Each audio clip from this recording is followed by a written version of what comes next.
Oh, sure. Sure. Is it? Sure. You see. Sure. What is it? Oh, funny, they say our property education is a scam. Scam. You know them? Funny, they say attending property courses loses money. You know them, just know. You see this one, they say the trainers all talk only, no value. Talk. It's actually, how many years have you been running? 6 years. 6 years, right? Yeah. How many batch of friends, how many batches of program have you run? 100 over batches. Yeah. Okay. How many people we serve? Wow, 1,000. No, 2,000 already. Huh? What? No lah, we are serving over 3,000 people. Yeah, we have served more than 3,000 old people for the past 6 years. If we cannot sustain it, if we cannot add values to people, then why are we still here? But okay, only because these people, they are not from the property education, so that's why they talk about all this thing. I feel that we should address this matter. Okay? Yeah. Okay, let me address this thing, but let's focus on tonight events first. We have people coming to our event space. Let's support them first. I'll address it. Then Karen, I'll start first. Okay.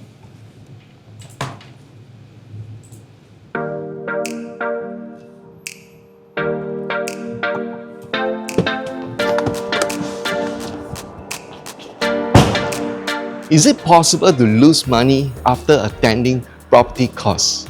I guess this is very subjective questions. I remember when I'm much younger, I attended a diploma program which is in civil engineering. It took me 3 years and I paid for all the tuition's fee. But did it land me to engineering field in the end? No, it did not. And because I want to find out what is my true purpose in life, I did not went into engineering, I decided to go into a business.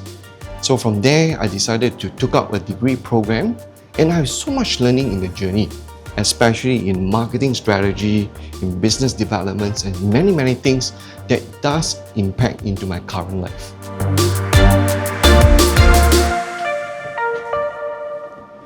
So coming back to the questions, is it possible to lose money after attending the property programs? Let me share with you some of my insights.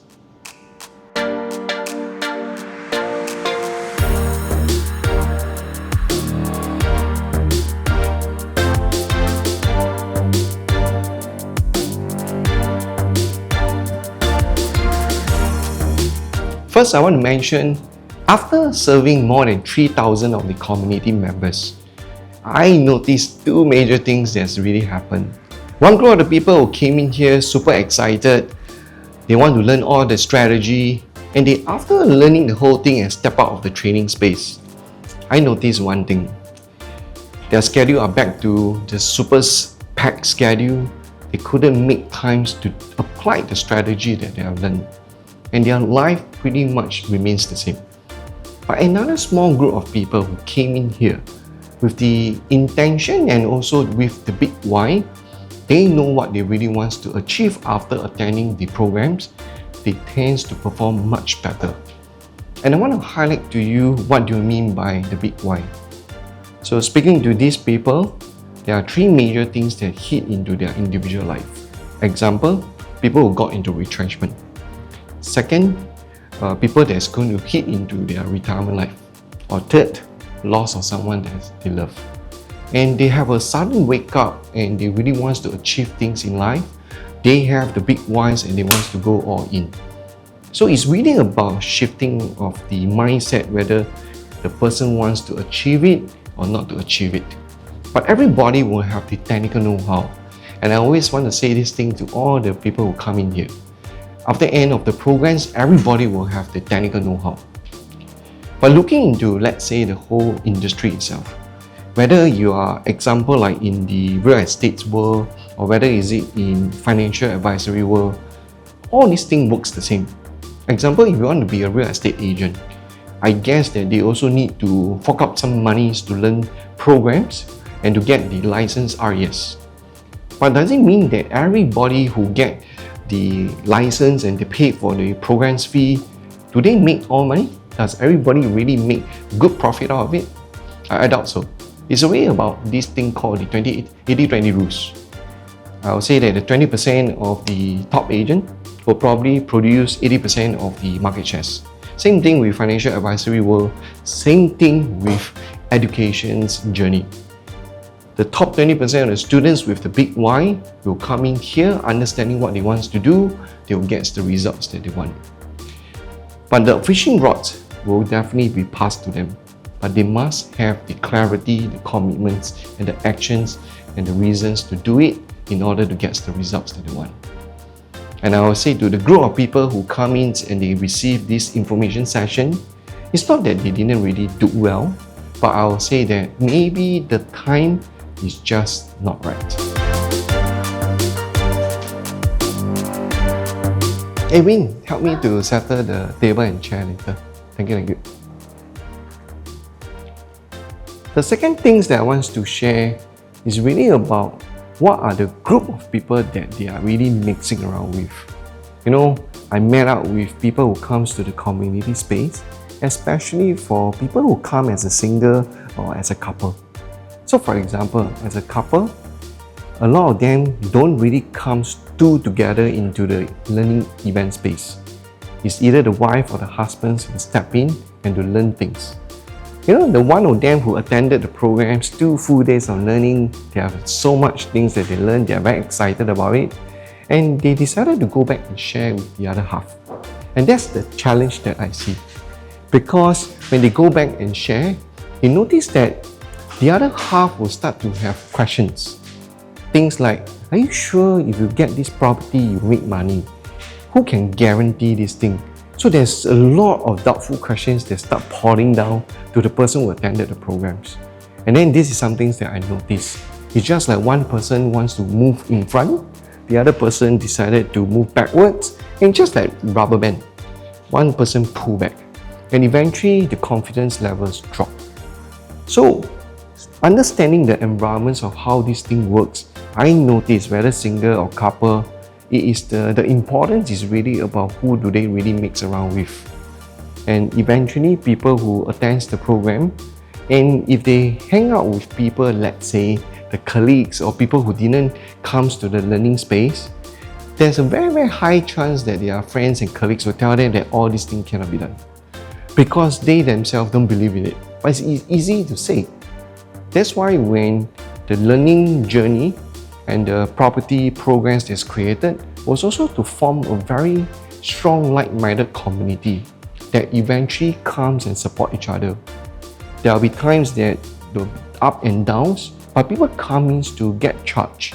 They probably will ask the senior, hey, how do you really get good units and how do you get cash flow out of it? So from here, these people already know that it can be done. So the support system becomes very important in making it successful in a property journey. So this is what I always mention. For people that really wants to be successful, hang around with people that is with like-minded folks that will actually help you to leap forward and jump to the next level. Hey guys, ready? Let's go!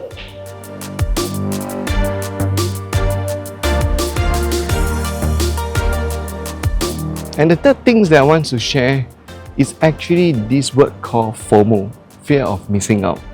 I met a lot of people in the community, and there's this small group of people that is known as the FOMO group. There are people that is slightly impatient, they want to get properties fast, but the irony part is this thing. Property is like a produce of red wine. It requires times for a good and a great properties to pop up. But this FOMO group of people are impatient and they want to get properties that is not within the checklist. Example, a great property requires 11 checklists, but they met 6 of them and they decided to proceed on. And over the period of time, they couldn't find the best cash flow, they couldn't get the best capital gain, and they felt demoralized and they start spreading and say that this thing doesn't work. And the most challenging part is this thing. This FOMO group of people start to spread the FOMO virus. Another smaller group of people get to hang around, and they start practicing things that is not being shared in the property programs. So the checklist was not met, and eventually the result was bad. People start to lay blame, saying that hey, they really truly lose money in property programs. But on the other side, for people who are really patient, they know what they really want in life, they follow closely on the checklist and the strategies that's being shared. They actually get the results over periods of the time, and it's time over time. They get the compounding journey, and they really make changes in their wealth creations. So I want to share this thing.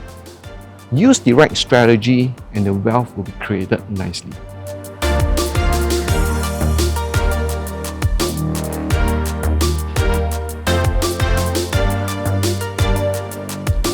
So, is technical learning important? I guess that mindset is even more important than that, because it gives the energy for someone to push for the higher heights. But with good mindset, the person have courage, which will lead to clarity, commitments, and tons of actions that give the push to achieve great things. Please do not fall into the FOMO journey. There are many and abundance of properties, the good ones, for you to achieve it. And do reach out to us if there's any things that we can assist. And coming back to the questions, is it possible to lose money after attending the property course? Only you have the answer. Are we rolling? Quantity, right? You don't know yet 嘛，我还是要继续审讯。